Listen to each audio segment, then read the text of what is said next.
бабам шил шапки, дедушка также.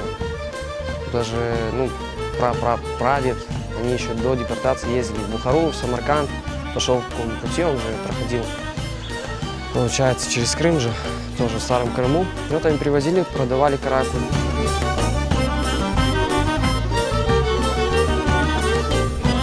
Салит Тузре у нас черный цвет, испокон веков.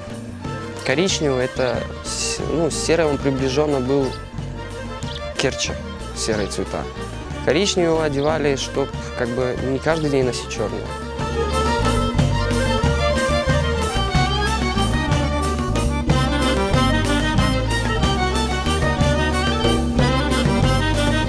Эти места вот основные вот прикладываете, вот, раз, два образа.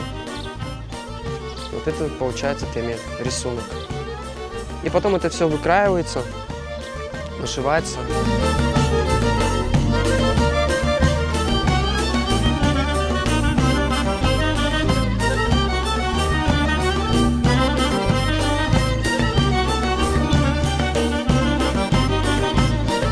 Можно просто брать порошочную воду, там, например, чистую. Намочили ладошку, протерли, высох, подсох.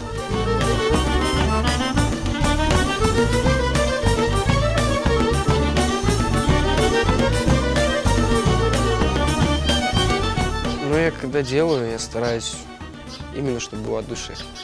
Потому что когда люди приходят, они видят мои работы, им нравится то, что оно качественно.